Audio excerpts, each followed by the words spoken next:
Ram Ram ji friends, कैसे हैं आप सब। और आज हम सुनेंगे कार्तिक मास महात्म्य अध्याय 12। जय श्री कृष्णा, राधे राधे। आप सभी का दिन शुभ और मंगलमय हो। आज सुनिए कार्तिक मास महात्म्य में आगे का अध्याय। आज के अध्याय की शुरुआत हम भगवान श्री हरि विष्णु जी की एक सच्ची कथा से करते हैं। कन्नौज में एक ब्राह्मण रहता था, उसका नाम अजामिल था। यह अजामिल बड़ा शास्त्रज्ञ था। शील, सदाचार और सद्गुणों का तो यह खजाना ही था। ब्रह्मचारी, विनयी, जितेंद्र, सत्यनिष्ठ, मंत्रवेता तथा पवित्र भी था। इसने गुरु, संत, महात्माओं सबकी सेवा की थी। एक बार अपने पिता के आदेशानुसार वन में गया और वहां से फल फूल, समीधा तथा कुश लेकर घर के लिए लौट आया। लौटते समय इसने देखा कि एक व्यक्ति मदिरा पीकर किसी वेश्या के साथ विहार कर रहा है। वेश्या भी शराब पीकर मत वाली हो रही है।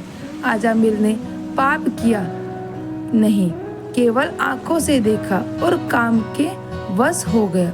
अजामिल ने अपने मन को रोकने की बहुत कोशिश की, लेकिन नाकाम रहा। अब यह मन ही मन उसी वेश्या का चिंतन करने लगा और अपने धर्म से विमुख हो गया।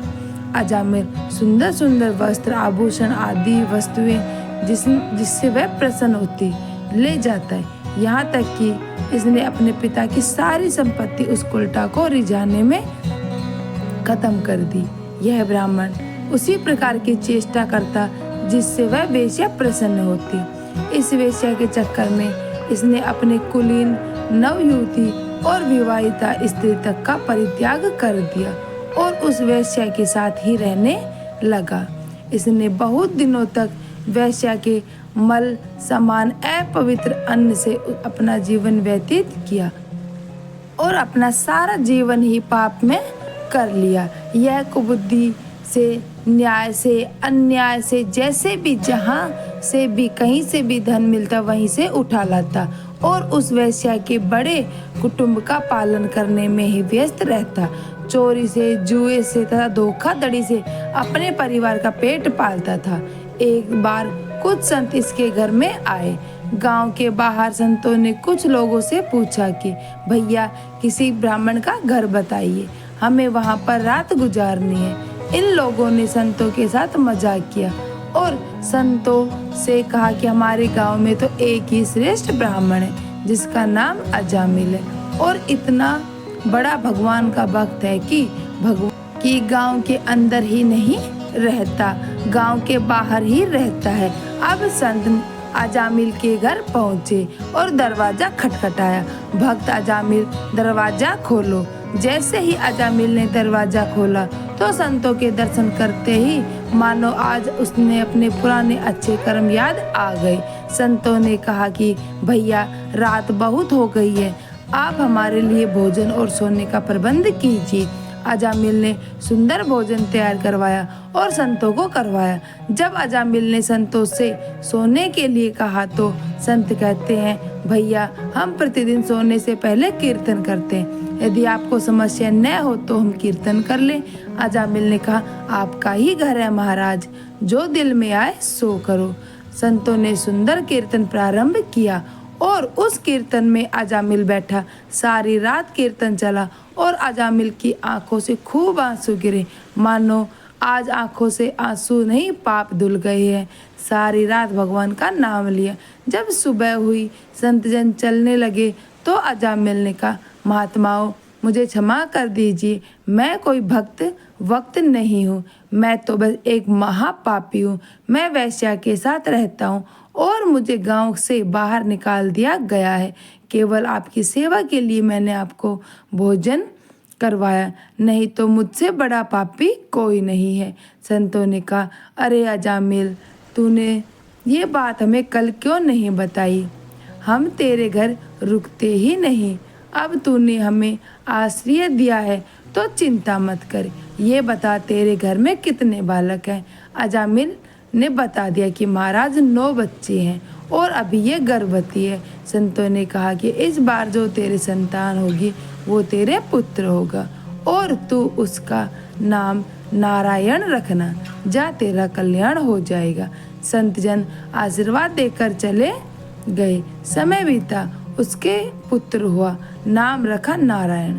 अजामिल अपने पुत्र नारायण से बहुत आसक्त था।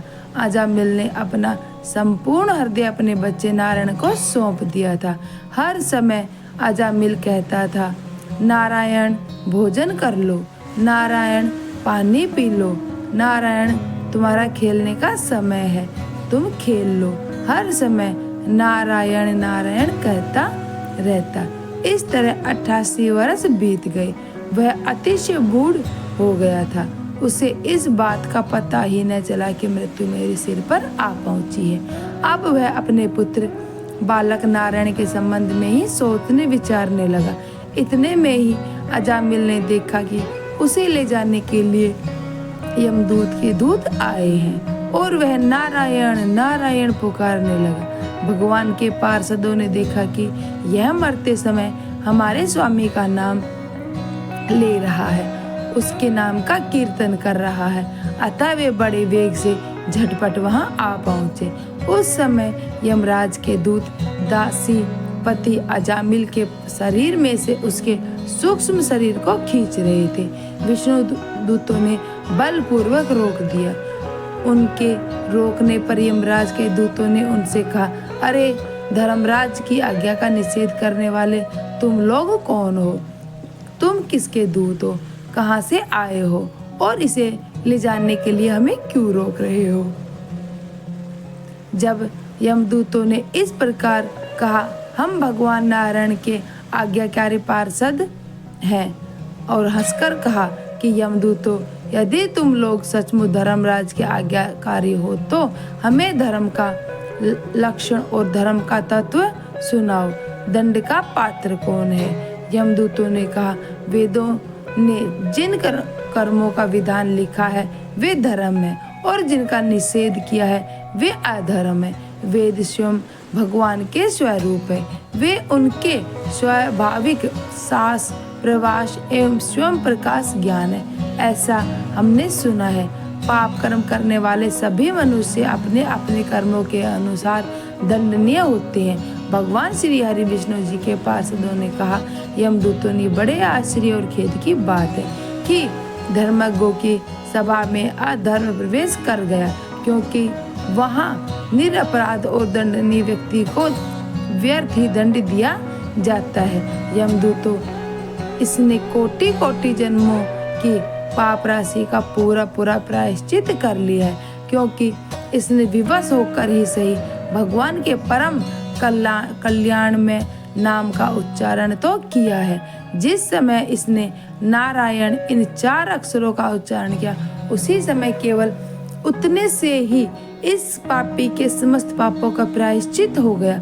चोर, शराबी, मित्रद्रोही, ब्रह्मघाती, गुरुपतिगामी ऐसे लोगों का, संसर्गी, स्त्री, राजा, पिता और गाय को मारने वाला, चाहे जैसा और चाहे कितना भी बड़ा पापी हो, सभी के लिए यह इतना ही सबसे बड़ा प्रायश्चित है कि भगवान के नामों का जाप किया जाए, क्योंकि भगवान नामों के उच्चारण से मनुष्य की बुद्धि भगवान के गुण, लीला और स्वरूप में रम जाती है और स्वयं भगवान की अपने उनके प्रति आत्म बुद्धि हो जाती है।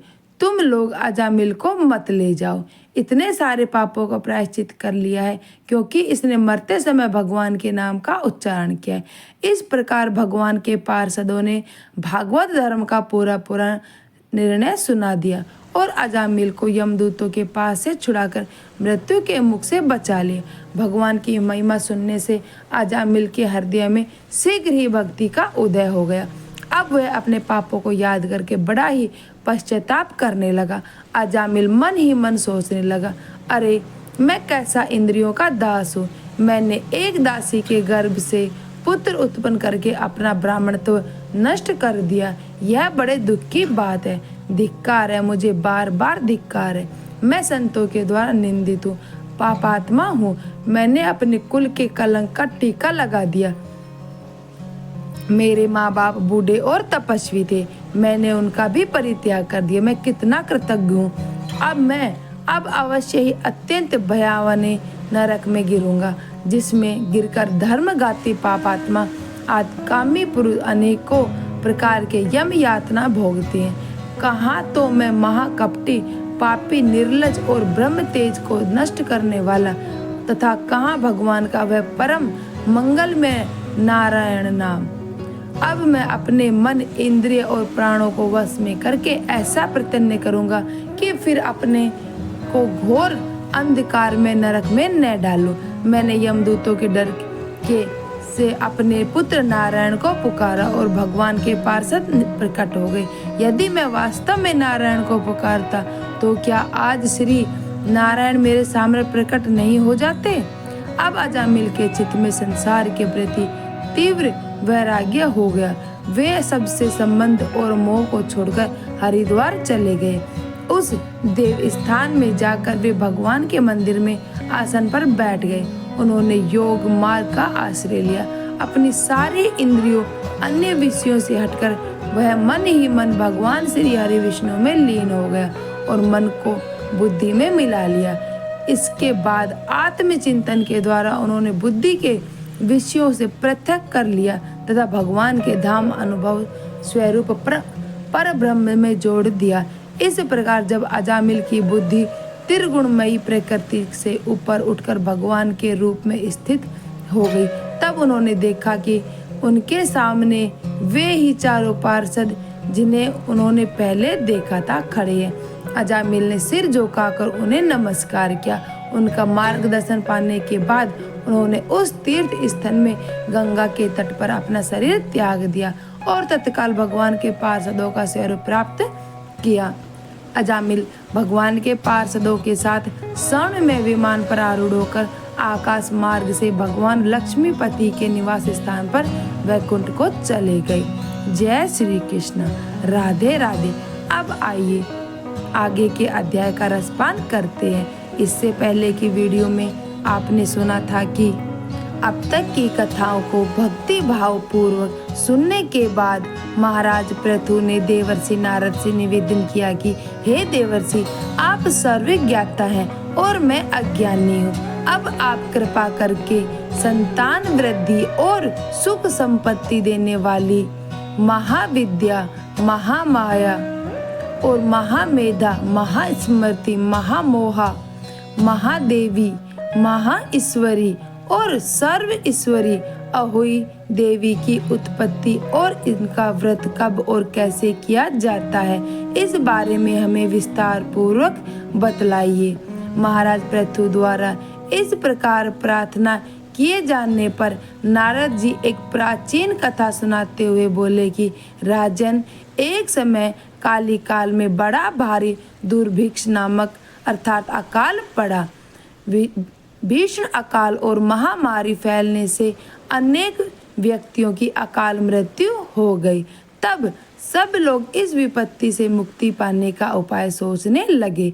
अंत में निश्चय करके सबने कार्तिक कृष्ण सप्तमी को उपवास रखा। व्रत के प्रभाव से सायंकाल चामुंडा देवी हाथ में नरमुंड लिए हुए प्रकट होकर कहने लगी, मैं रुद्र सहित विहार के लिए यहाँ आई हूँ, परंतु संसार में पाप छाया हुआ है। ब्राह्मण वेदहीन, क्षत्रिय सामर्थ्यहीन और वैश्य और क्षुद्र धर्महीन हो गए हैं। स्त्रियों ने पतिव्रत धर्म छोड़ दिया है, इसलिए सभी लोगों को अहोई का व्रत रखना चाहिए। कार्तिक कृष्ण सप्तमी और अष्टमी को केवल रोगियों को छोड़कर शेष सभी स्त्री पुरुष सारे दिन भोजन ना करके सायंकाल में अहोई देवी का पूजन करें। अहोई देवी मेरा ही नाम है, इसलिए सभी व्यक्ति अहोई पूजन को मेरा ही पूजन मानकर भक्ति भाव से पूजा करें। अहोई अष्टमी पूजा का विधान बताते हुए चामुंडा देवी ने कहा, सभी व्यक्ति अपने घरों को गोबर और मिट्टी से लीपकर साफ करें, फिर लाल, पीला, हरा और सफेद रंगों के द्वार पर मेरी मूर्ति बनाएं। द्वार पर मेरी मूर्ति बनाएं और स्वादिष्ट पकवान बनाकर मेरी पूजा करें। जब चामुंडा देवी यह कहकर जा रही थी तभी एक स्त्री कहने लगी कि हे माता, हम नीच लोगों का कर्तव्य भी बतलाइए। तब देवी ने कहा, तुम लोग तो मेरे भक्त हो, सब लोग मेरी पूजन करके तुम्हारी संतानों को पूजेंगे, तभी तो उनकी पूजा सफल होगी। मेरी पूजा के बाद कुम्हार और मालिन की भी पूजा होगी। ऐसा कहकर चामुंडा देवी अंतर्ध्यान हो गई। सभी व्यक्तियों ने चामुंडा देवी के कहे अनुसार व्रत और पूजन किया तो सबने संकट दूर हो गए और फिर सारा संसार सुख पूर्वक रहने लगा। और अष्टमी की कथा सुनने के पश्चात राजा पृथु ने देवर्षि नारद से पूछा कि हे ऋषिवर, महीनों में कार्तिक और तिथियों में एकादशी को सर्वश्रेष्ठ क्यों माना गया है? कृपा करके यह भी बतलाइए। तब नारद जी कहने लगे, हे राजन, एक बार यही प्रश्न सत्य भामा जी ने भगवान श्री हरि कृष्ण से भी पूछा था। भगवान श्री कृष्ण ने जो उत्तर दिया, सत्यभामा को जो दिया वही मैं तुमसे कहता हूँ, ध्यान पूर्वक सुनना। एक समय की बात है, सत्यभामा जी ने श्री कृष्ण जी से पूछा कि हे प्राणनाथ, जब सभी मास और तिथियां बराबर हैं, तब कार्तिक मास और एकादशी तिथि को क्यों सर्वोत्तम माना गया है? तब श्री कृष्ण जी कहने लगे, हे प्रिय, शंख नामक एक दैत्य समुद्र का पुत्र था। वह दैत्य इतना बलवान था कि उसने इंद्र आदि देवताओं को स्वर्ग से निकालकर उनका स्थान स्वयं ले लिया। सब देवता उससे भयभीत होकर अपने बाल बच्चों सहित पर्वत की कंदरा में चले गए। तब वह दैत्य सोचने लगा कि मैंने देवताओं का स्थान तो ले लिया, लेकिन वे जीते नहीं गए। पर ऐसा लगता है कि देवता वेद मंत्रों से बलशाली है, इसलिए अब मुझे मंत्रों सहित वेदों का भी हरण कर लेना चाहिए। जब उसने ऐसा विचार किया तो वेद भी डर के मारे समुद्र में जाकर छिप गए। ब्रह्मा आदि सभी देवताओं ने संसार को वेद विहीन देखा तो सभी देवी देवता भगवान विष्णु की शरण में गए। सैया पर भगवान को निद्रा मग्न देखकर सभी देवता उन्हें जगाने के लिए स्तुति और भजन, कीर्तन और गायन वादन आदि सभी क्रियाएं करने लगे। भगवान विष्णु के जाग जाने पर सभी देवताओं ने आवाहन, आसन, पाद, अर्घ, आचमन, स्नान, वस्त्र, यज्ञोपवीत, चंदन, पुष्प, धूप, दीप, नैवेद्य, पान, परिक्रमा और नमस्कार करके भगवान का ससो उपचार पूजन किया।